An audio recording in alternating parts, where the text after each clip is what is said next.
Let me ask you a question. Be honest with yourself. Why does your life feel chaotic even though you pray, you plan, and you try? Why do your days feel overwhelming, your energy scattered, your dreams just out of reach? What if I told you that the reason you feel stuck is not because God isn't on your side, but because your life is out of order, your discipline is optional, and the small daily choices you avoid are quietly controlling your future? You want change, you want growth, you want breakthrough, but the life you're praying for is hidden in the very discipline you've been avoiding. And here's the truth. God cannot move fully in a life that hasn't made space for Him. Most people don't realize this, but disorder is never passive. Chaos is not something that simply exists without consequence. Disorder is always doing something to you, shaping you, influencing you, draining you, whether you acknowledge it or not. We tend to think mess is just mess, clutter is just clutter, disorganization is just a phase, a season, a personality trait. We say things like, that's just how I am, or I work better under pressure, or I'll deal with it later when life slows down. But life never slows down, and disorder never waits patiently in the corner. It quietly grows roots. When your life lacks order, it doesn't stay neutral. It begins to tax your mind. It steals mental energy before you even realize it's happening. Every unfinished task, every unmade decision, every cluttered space becomes a low-level distraction competing for your attention. You wake up already tired, not because you didn't sleep, but because your mind is carrying too many open loops. You feel busy, but not effective. You're moving, but not advancing. And the most dangerous part is this: you get used to it. Disorder trains you to accept less than God's best while convincing you that this is normal. You normalize chaos. You spiritualize procrastination. You call overwhelm just life, when in reality it's the result of unmanaged priorities. And over time, disorder begins to shape how you see yourself. You start believing you're irresponsible, inconsistent, incapable of change.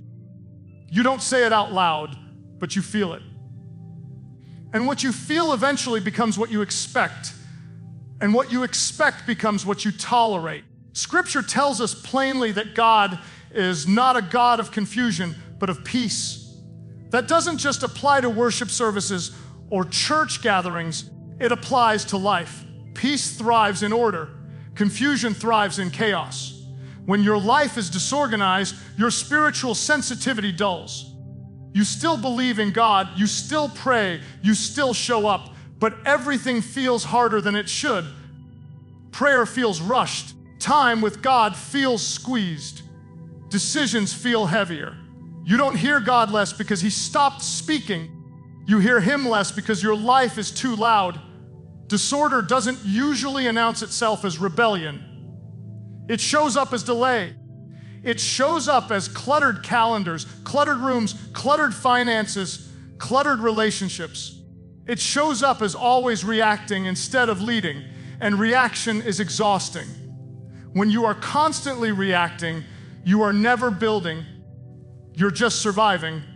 And survival mode may keep you alive, but it will never help you become who God called you to be. One of the enemy's most effective strategies isn't destruction, it's distraction. He doesn't have to take you out. He just has to keep you disorganized enough that you never fully engage your calling. Disorder keeps you busy but unfruitful. It fills your schedule but empties your soul. And slowly, almost imperceptibly, it robs you of margin. Margin to think, margin to pray, margin to rest, margin to love people well. Think about this honestly. How much time do you waste every week looking for things you misplaced, fixing problems you could have prevented, apologizing for things you forgot, scrambling because you didn't plan? Time is one of the most valuable resources God gives us, and disorder quietly bleeds it out of our lives. Not all at once, not dramatically, but drip by drip. and you never get that time back. Disorder also affects your emotions. Cluttered environments create cluttered thinking. When your external world is chaotic, your internal world often follows. You feel anxious, irritable, overwhelmed, and you don't always know why. You think something is wrong with you spiritually, emotionally, or mentally, when in reality your life just needs structure. Order doesn't eliminate problems, but it reduces unnecessary pressure. It creates breathing room. It allows you to respond instead of react.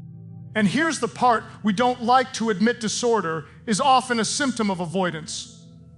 We avoid making decisions. We avoid hard conversations. We avoid discipline. We avoid saying no. And avoidance feels easier in the moment, but it compounds over time. Every avoided responsibility adds weight to tomorrow. Every delayed decision increases future stress. What you don't manage today will demand your attention later, usually at the worst possible time. Disorder also impacts your witness. People are watching your life, whether you realize it or not. When your life is constantly chaotic, inconsistent, and reactive, it undermines the message you claim to believe. Order doesn't mean perfection, but it does communicate stewardship. It shows that you value what God has entrusted to you. Your time, your energy, your resources, your influence are not yours to waste. They are gifts to manage. Some people think organization is optional, something reserved for highly disciplined personalities or detail-oriented leaders. But organization is not about personality, it's about priority. You organize what you value. If you value your job, you show up on time. If you value your health, you make room for movement and rest. If you value your relationship with God, you structure your life to make space for Him. Lack of organization often reveals misaligned priorities, not lack of ability. Jesus Himself modeled intentional order. He withdrew to quiet places. He lived with purpose. He was never hurried. Yet He accomplished everything the Father called Him to do. He understood something we often forget. You cannot live a powerful life without a purposeful structure. Even miracles happened in moments of order. People were seated. Instructions were given. Obedience preceded breakthrough. Disorder doesn't just cost you productivity, it costs you confidence. When your life feels out of control, you begin to doubt yourself. You hesitate to commit. You avoid responsibility. You shrink back from leadership. Not because you lack calling, but because you lack systems. And calling without structure leads to frustration. Vision without discipline leads to burnout. You may think your mess is harmless, that your disorganization only affects you. But it spills over. It affects your family, your coworkers, your team, your church. Chaos is contagious. So is order. When you bring order into your life, you don't just change your schedule, you change the atmosphere around you. You bring stability where there was tension, clarity where there was confusion, peace where there was pressure. Disorder thrives in excuses. I don't know where to start. I've always been this way. But none of those change the truth. Disorder is costing you more than you think. It's costing you energy you don't have to lose. It's costing you focus you can't afford to waste. It's costing you opportunities you don't even realize you're missing. The uncomfortable reality is this: some of the stress you pray about, some of the overwhelm you complain about, some of the frustration you feel is not spiritual attack or bad luck. It's unmanaged life.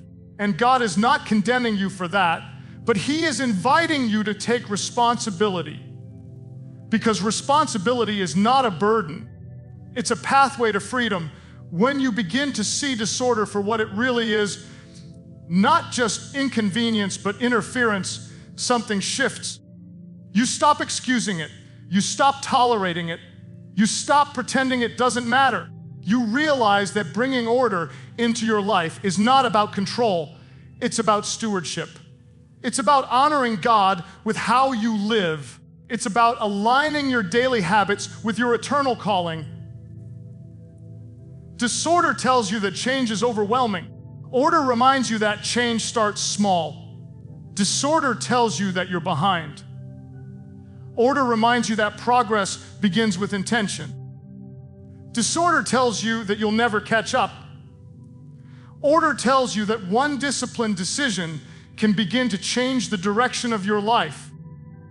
And until you confront the cost of disorder, you will never feel the urgency to change it, because you will keep thinking it's neutral, manageable, temporary, when in reality it is shaping your days, your mindset, your faith, and your future right now. One of the greatest lies we tell ourselves is that discipline will come once we feel ready.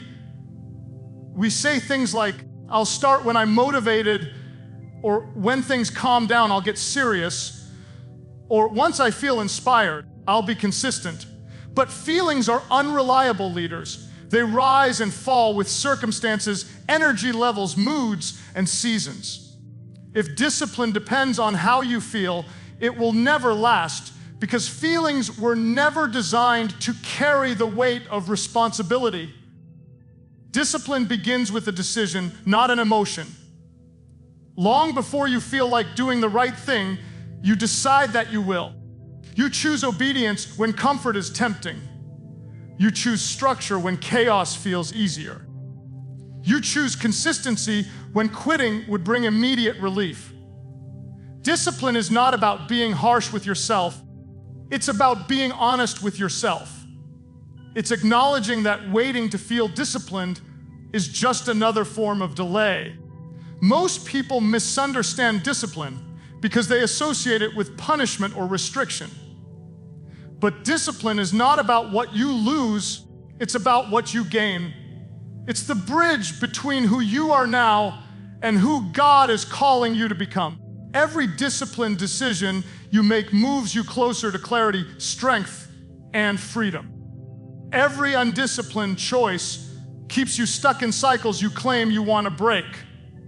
Scripture never tells us to feel disciplined. It tells us to be disciplined.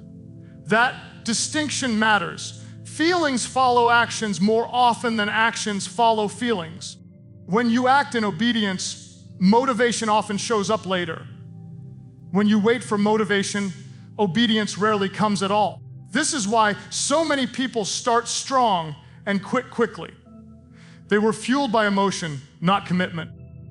Think about the areas of life where you already practice discipline without thinking about it.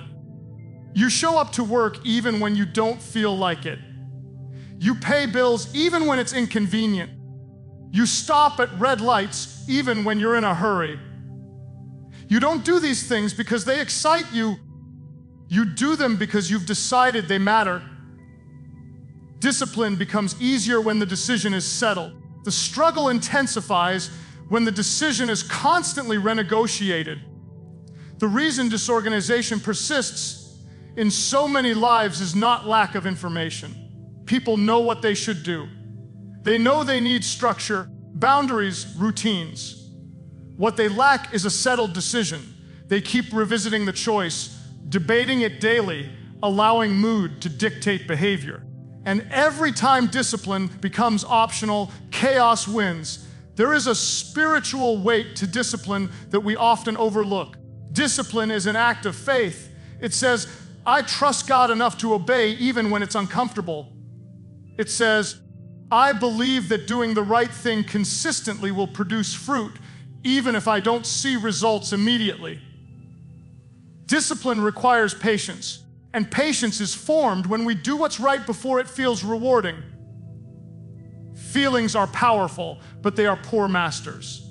When feelings lead, they often lead you toward comfort, avoidance, and shortcuts. Discipline leads you toward growth, maturity, and strength. Feelings say, rest now. Discipline says, do the work so you can rest later. Feelings say, this is too hard. Discipline says, hard does not mean wrong. Many people confuse burnout with discipline, but they are not the same. Burnout comes from doing too much without purpose. Discipline comes from doing what matters with intention.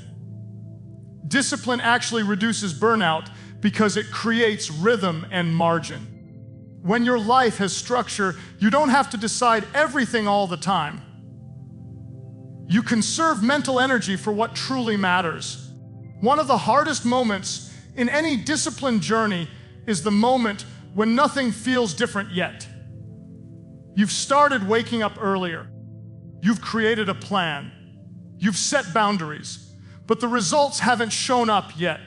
This is where most people quit, not because discipline isn't working, but because discipline hasn't been given enough time to work. Feelings lag behind faithfulness. Growth is often invisible before it is undeniable. Jesus taught this principle repeatedly. He spoke of seeds planted in the ground, growing in secret, unseen for a season. Discipline is like planting. You don't dig up the seed every day to check if it's growing.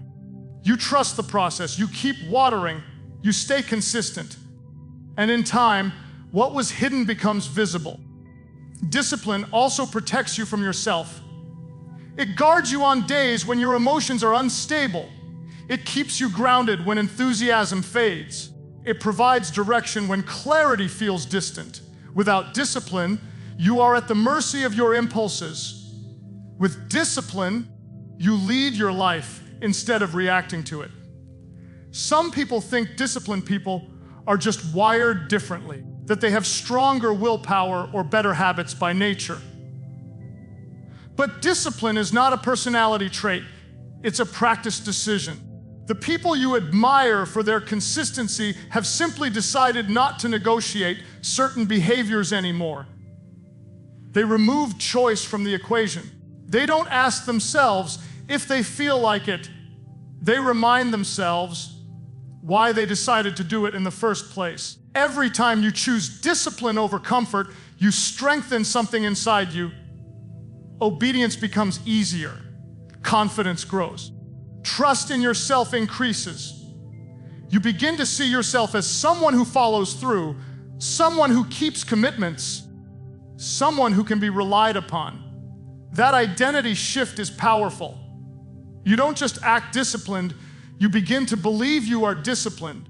There is also a cost to undisciplined living that often goes unacknowledged.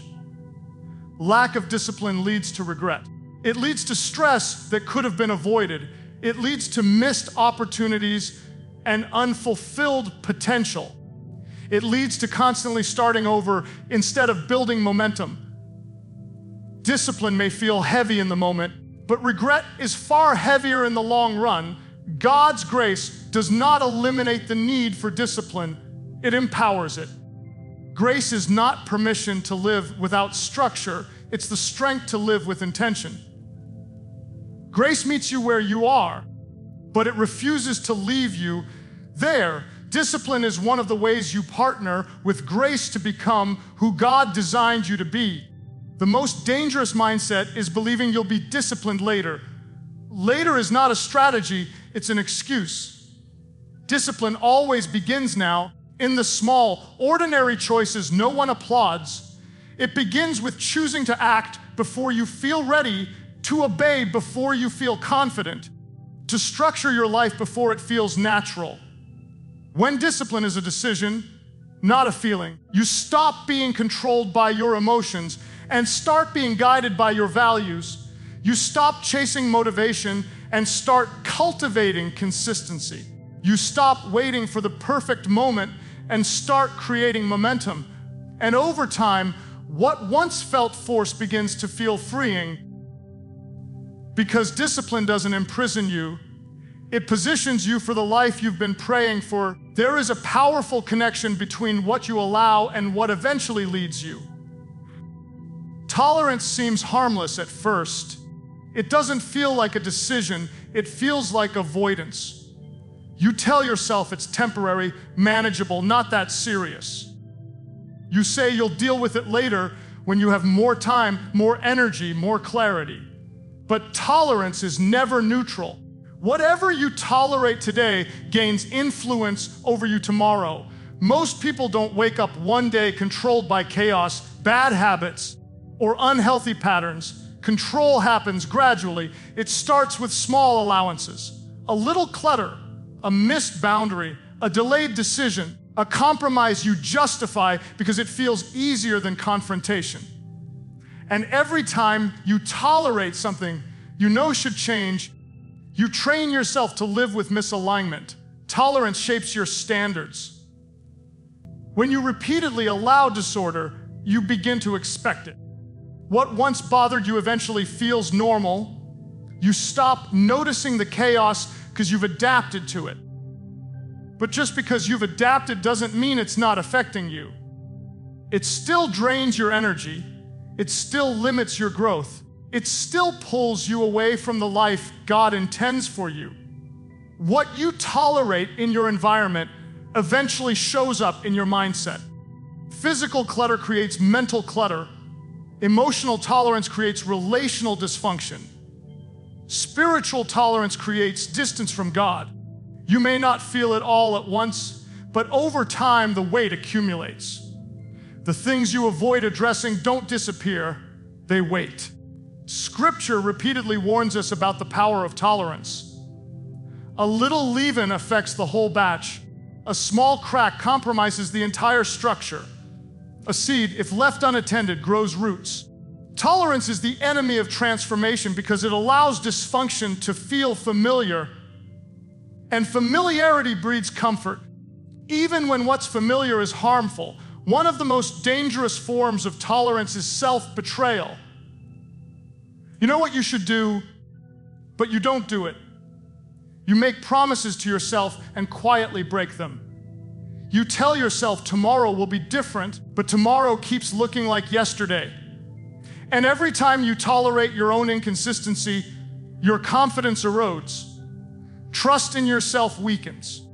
You hesitate to commit because you're not sure you'll follow through. Tolerance also affects your spiritual authority. When you ignore areas of disobedience or delay obedience, it dulls your sensitivity. You still hear truth, but it doesn't move you. Conviction fades into information. You become a hearer without becoming a doer. And over time, the gap between what you believe and how you live creates internal tension. Many people tolerate things because they fear discomfort. They avoid the pain of discipline, the awkwardness of boundaries, the effort of change. But discomfort avoided today becomes discomfort multiplied tomorrow. The pain of discipline is temporary. The pain of tolerance is cumulative. What you don't confront compounds. Look honestly at your life. Where have you lowered your standards just to keep the peace? Where have you allowed chaos because it felt easier than change? Where have you accepted patterns you once promised yourself you'd never live with? Those tolerated areas are not just minor inconveniences, they are future masters if left unchecked. Tolerance doesn't just affect you, it shapes the people around you. What you allow sets a tone. In families, teams, and communities, tolerated behavior becomes expected behavior. If you tolerate disorganization, disorganization multiplies. If you tolerate inconsistency, inconsistency spreads. Leadership is revealed not by what you demand, but by what you permit. Jesus never tolerated what hindered purpose. He confronted dysfunction, not with cruelty, but with clarity. He set boundaries. He overturned tables when order was violated. He spoke truth even when it made people uncomfortable. Not because he lacked compassion, but because he understood that tolerance of dysfunction is not love. Love desires restoration, not accommodation. There is a difference between grace and tolerance. Grace offers forgiveness and power to change. Tolerance allows patterns to continue unchallenged. Grace confronts because it believes in transformation. Tolerance excuses because it fears conflict. When we confuse tolerance with kindness, we end up enabling what is destroying us. What you tolerate in your schedule will determine your future capacity. If you tolerate constant distraction, you will struggle to focus. If you tolerate overcommitment, you will live exhausted. If you tolerate poor boundaries, you will feel resentful. And eventually, what you tolerate will dictate how much of yourself you have left to give. Tolerance often hides behind spiritual language. We say things like, "I'm waiting on God," when what we're really doing is avoiding action. We say, "This season is just hard," when what's actually hard is confronting change. God may be patient, but patience is not permission to remain stuck. Waiting on God often looks like obeying Him while you wait. The truth is uncomfortable, but freeing you of more control than you think. Not over everything, but over what you allow to continue. You may not be able to fix everything today, but you can decide what you will no longer tolerate. That decision alone shifts authority back into your hands. Every tolerated habit is shaping tomorrow's reality. Every ignored boundary is training people how to treat you. Every postponed discipline is reinforcing delay. And every moment you choose tolerance over intention, you surrender a piece of your future. Breaking tolerance doesn't require dramatic change, it requires honest evaluation. It requires the courage to name what is no longer acceptable. It requires humility to admit where you've settled, and it requires faith to believe that obedience will produce something better than comfort ever could. When you stop tolerating disorder, you stop being controlled by it. When you stop tolerating inconsistency, you begin to build trust with yourself. When you stop tolerating chaos, you create space for peace. Authority returns the moment tolerance ends. You cannot pray your way out of what you are willing to live with. Prayer aligns your heart, but discipline aligns your life. God will empower what you confront, but He will not override your willingness to tolerate what He has already given you the strength to change. The future you want is shaped by the standards you set today. And standards are not established by what you say you want. They are revealed by what you allow to remain. What you tolerate today is quietly preparing to take control tomorrow. Most people overestimate what they can change in a moment and underestimate what God can change through consistency. We live in a culture addicted to instant results. We want breakthroughs without process, transformation without patience, and victory without discipline. But lasting change rarely comes from one emotional decision. It comes from small systems practiced daily. Systems are the hidden framework that shape your life when motivation fades. A system is simply what you do consistently, whether intentionally or unintentionally. You already have systems. The question is whether they are working for you or against you. Your morning routine is a system. How you manage your time is a system. How you handle stress, respond to conflict, and make decisions is a system. And over time, systems shape outcomes. You don't rise to the level of your intentions, you fall to the level of your systems. Many people rely on willpower instead of structure. Willpower is unreliable because it depends on energy and emotion. Systems remove the need to decide. They create default behaviors that guide your actions, even when you're tired, distracted, or overwhelmed. When your life lacks systems, every decision becomes a battle. When your life has systems, progress becomes automatic. Scripture consistently points to the power of daily faithfulness. We see it in the manna that fell every morning, not for a week at a time, but one day at a time. We see it in the call to take up your cross daily, not occasionally. God values consistency because consistency builds trust. Daily obedience compounds into long-term transformation. Small systems feel insignificant at first. Waking up 10 minutes earlier, writing things down instead of keeping them in your head, ending your day with intention instead of exhaustion. These actions don't feel spiritual or dramatic, but they are the soil where discipline grows. They are the rhythms that create stability.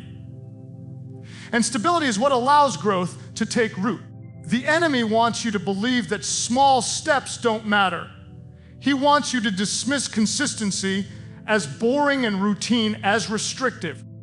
But routine doesn't kill passion, it sustains it. When your life has structure, you have more energy for creativity, relationships, and purpose. Systems don't confine you, they free you. Think about how habits are formed. They don't begin with massive effort, they begin with repetition. Your life today is largely the result of what you've repeatedly done in the past. Not the big decisions you remember, but the small ones you've forgotten. Small daily systems are shaping you whether you are aware of them or not. Jesus himself lived within rhythms. He prayed regularly. He withdrew often. He taught consistently. He rested intentionally. His life was not chaotic or reactive. He lived with focus and purpose. Even miracles were often preceded by simple instructions and orderly steps. Obedience created the pathway for power. Many people sabotage themselves by trying to change everything at once. They attempt extreme overhauls that are impossible to sustain. When they fail, they assume they lack discipline or faith. But the problem was never desire, it was design. Sustainable change requires realistic systems, small enough to maintain, clear enough to follow, strong enough to withstand busy seasons. Systems also protect you from decision fatigue. When you don't have a plan, you make hundreds of unnecessary decisions every day. What time will I wake up? When will I pray? What should I work on first?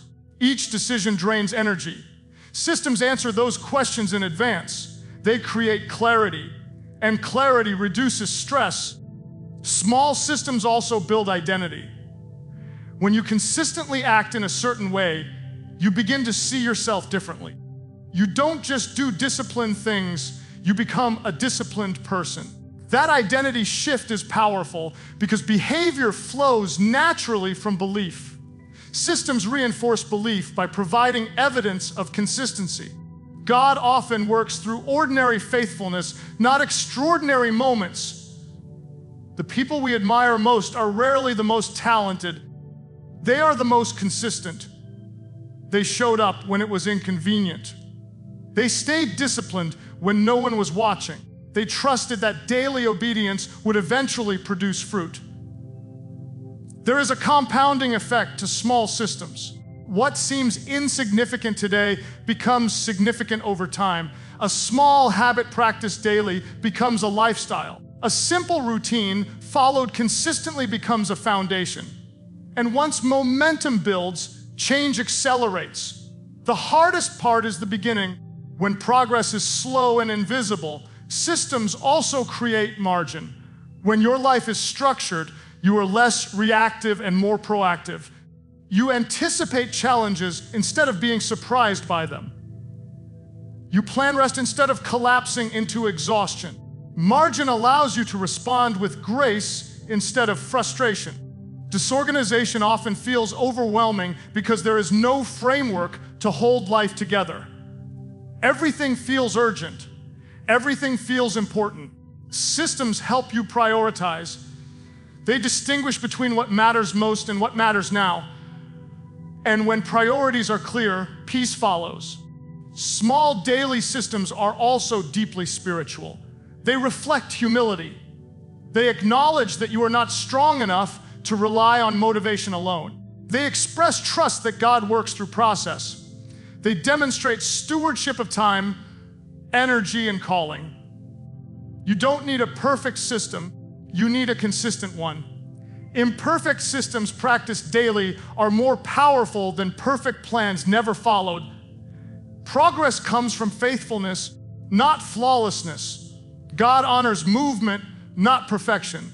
The lie that keeps people stuck is believing they need a big breakthrough. What they actually need is a small system.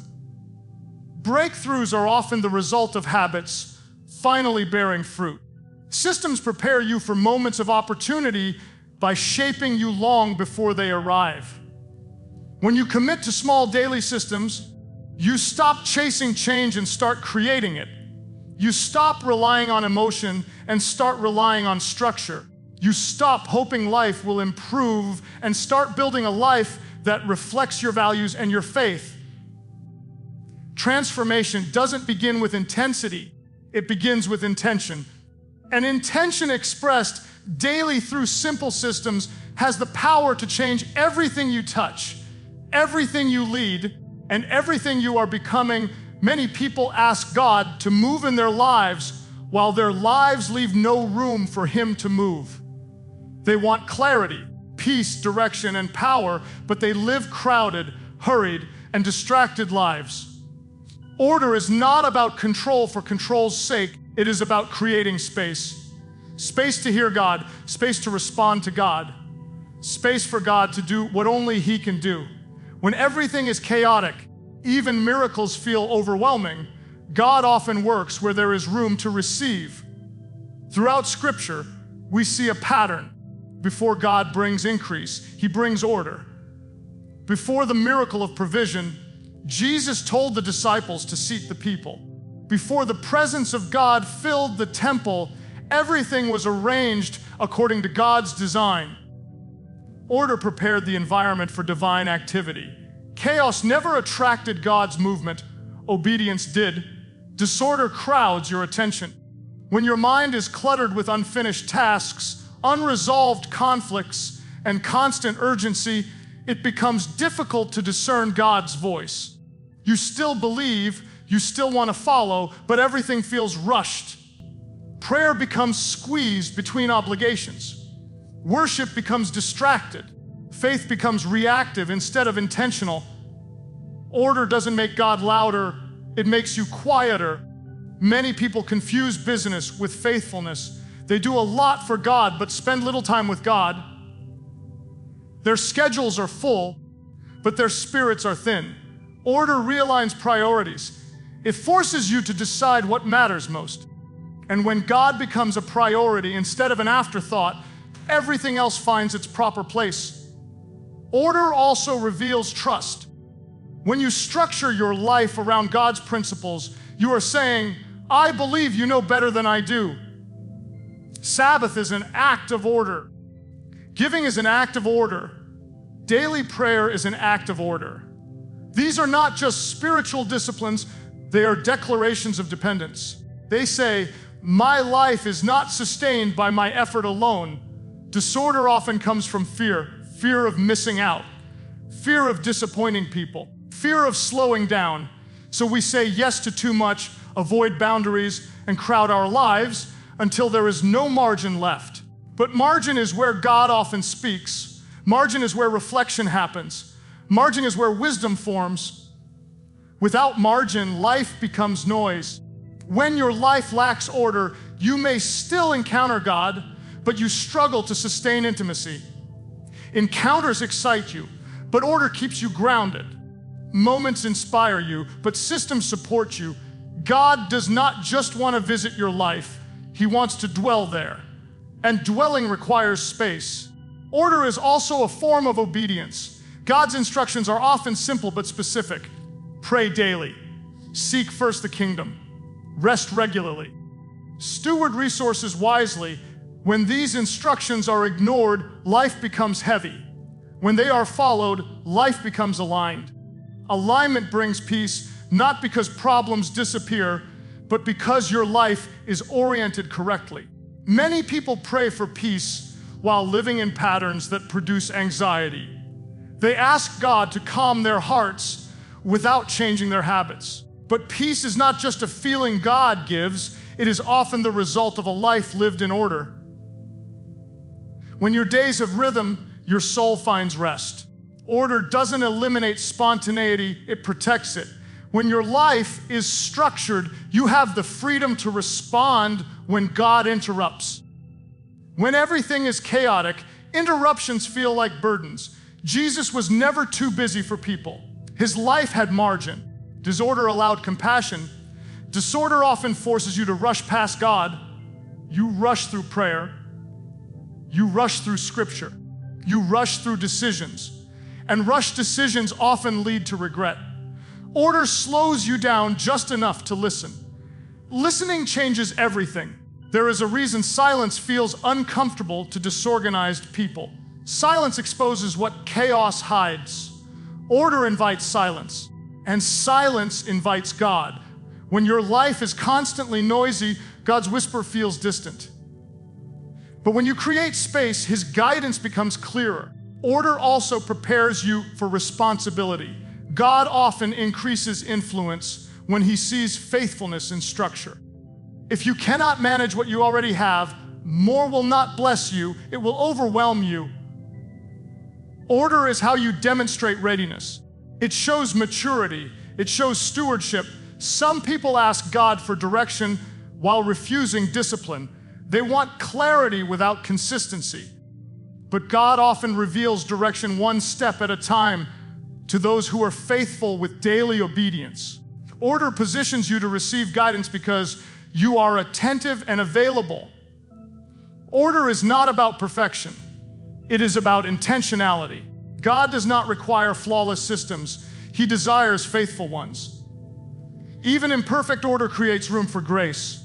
Even simple routines can transform spiritual life when practiced consistently. When your life has order, spiritual practices stop feeling forced. Prayer becomes a rhythm, not a rescue. Scripture becomes nourishment, not emergency instruction. Faith becomes integrated into daily life instead of reserved for crisis moments. Order also strengthens discernment. When you are not constantly overwhelmed, you can evaluate decisions more clearly. You can say no without guilt. You can say yes with confidence. Discernment thrives in calm environments. Many people think order will make life boring, but disorder is what drains joy. Chaos exhausts. Order restores. Joy grows where life is aligned with purpose. When God has space to move, joy follows His presence. You cannot experience the fullness of God while living perpetually scattered.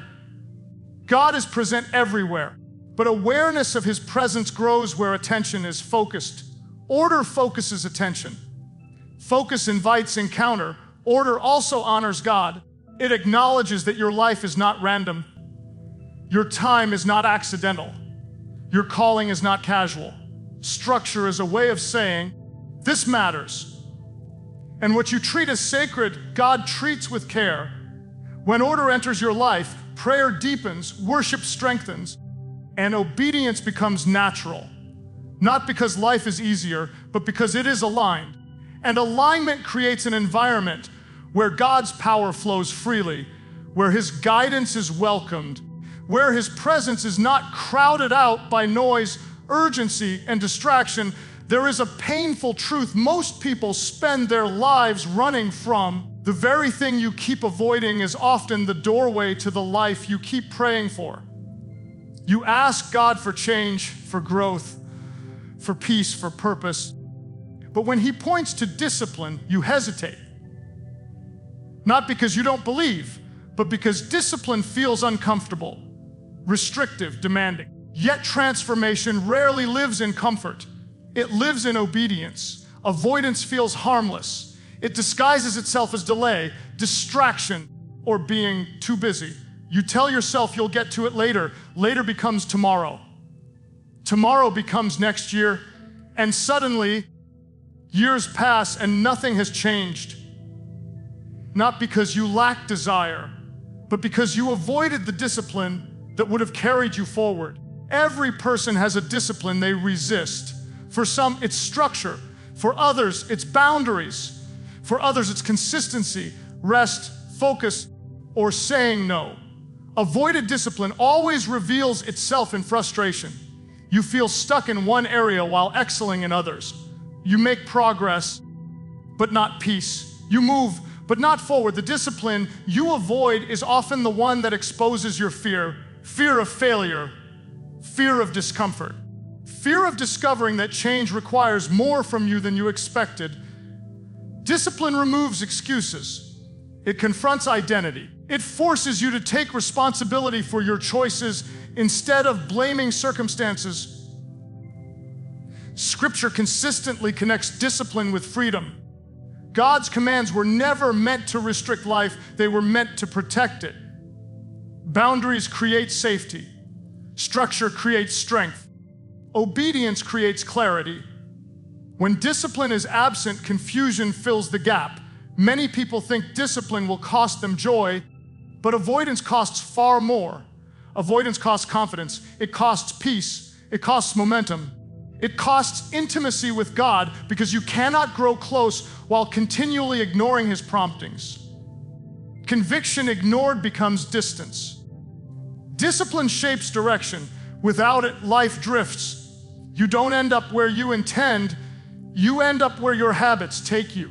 Avoided discipline allows habits to form by default instead of design. And default habits rarely lead to intentional lives. The discipline you avoid today becomes the regret you carry tomorrow. Regret is the residue of unaddressed obedience. It whispers, "You knew better."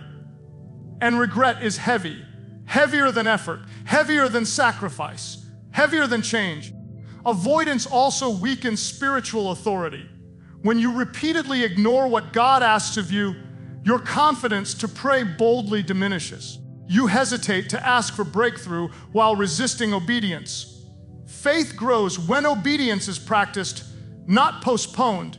Discipline reveals commitment. Feelings fluctuate, but discipline proves loyalty. Anyone can obey when it's easy. Discipline shows who you are when it's costly, and God honors costly obedience because it reflects trust. You may feel unqualified for the life you desire, but discipline often qualifies you. Discipline prepares you for responsibility before opportunity arrives. Without preparation, opportunity overwhelms. Avoidance delays readiness. The discipline you avoid may seem small, but small disobedience produces significant consequences over time. Likewise, small obedience produces exponential growth. God rarely asks for dramatic leaps. He asks for faithful steps. Avoidance thrives in isolation. Discipline grows in accountability. When you bring your struggle into the light, its power diminishes. When you name what you've been avoiding, clarity replaces confusion.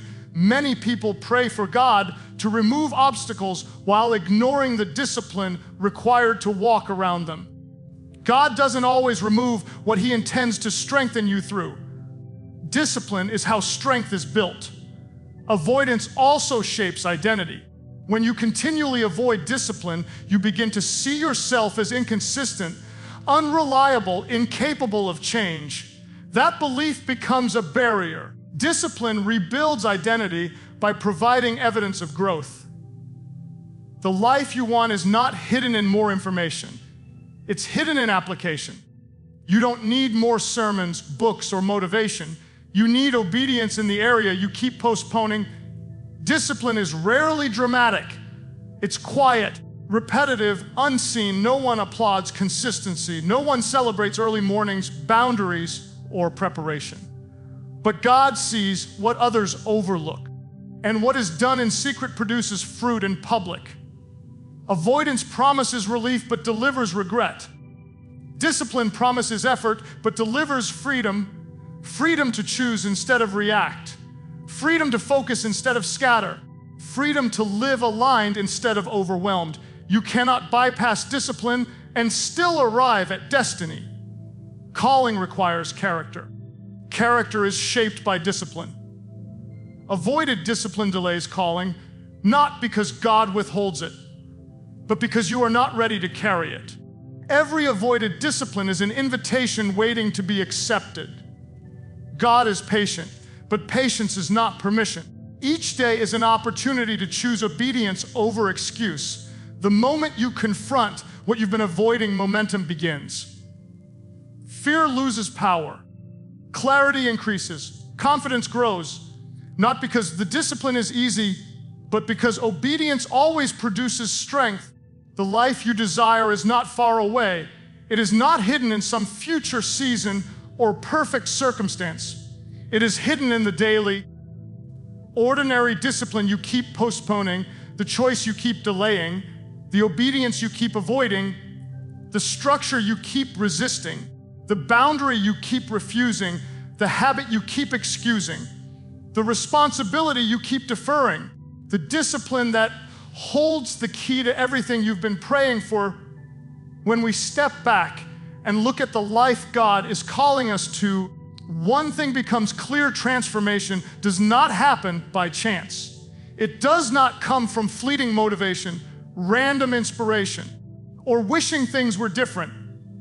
It comes from intentional choices, disciplined action, and a willingness to confront the patterns we have tolerated for too long. Every keynote we explored today, disorder, discipline, tolerance, systems, order, and avoided discipline, is interconnected. They are the strands of a single truth. Your life is shaped by what you decide, what you allow, and what you faithfully pursue.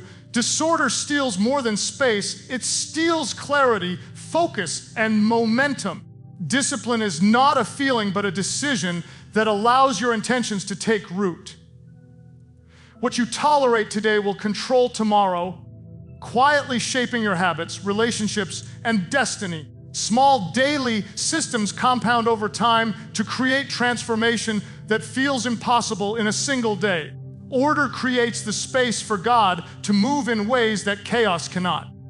And the life you are praying for is often hidden behind the discipline you are resisting. God's power does not override our choices. It works through them. When you confront your chaos, make the disciplined choice. Refuse to tolerate mediocrity. Implement consistent systems. Create space in your life for Him. And finally, face the discipline you have been avoiding.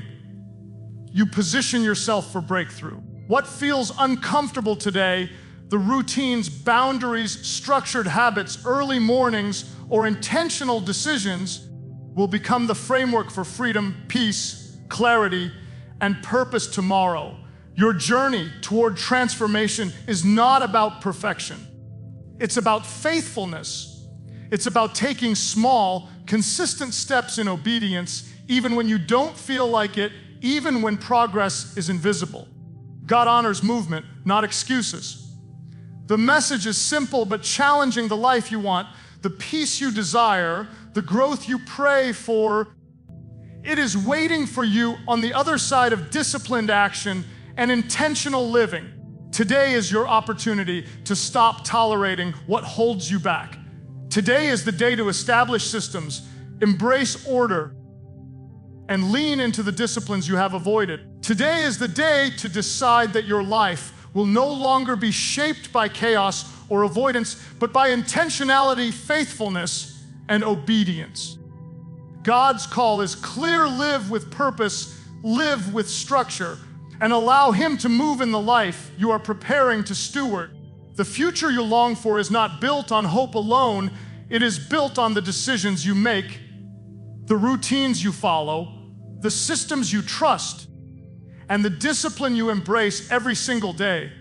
Start today, because the life you want is ready to unfold when you finally choose to act, to structure, to organize, and to live intentionally.